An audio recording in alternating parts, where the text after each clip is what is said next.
मांगलिक।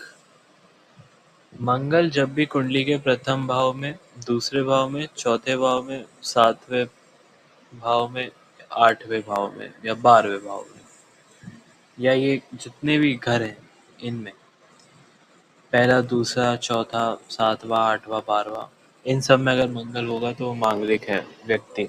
देखिए, मांगलिक होता क्या है?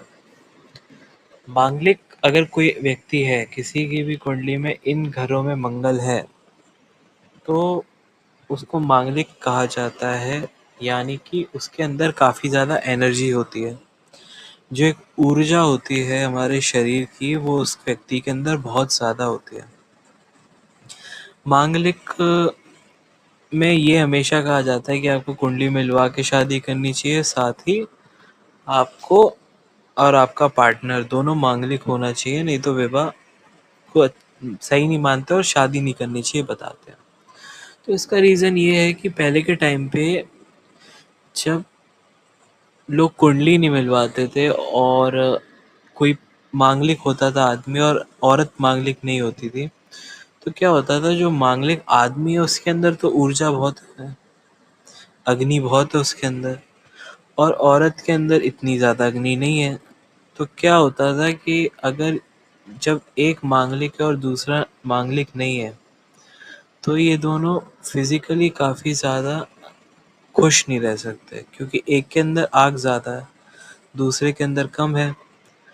तो जो मांगलिक है वो कभी भी फिज़िकली अपने दूसरे पार्टनर के साथ खुश नहीं रह सकता, जो मांगलिक नहीं है।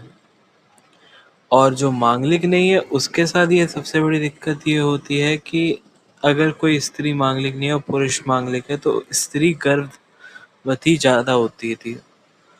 तो 5वें या छठे बच्चे के टाइम उसकी मृत्यु हो जाती थी।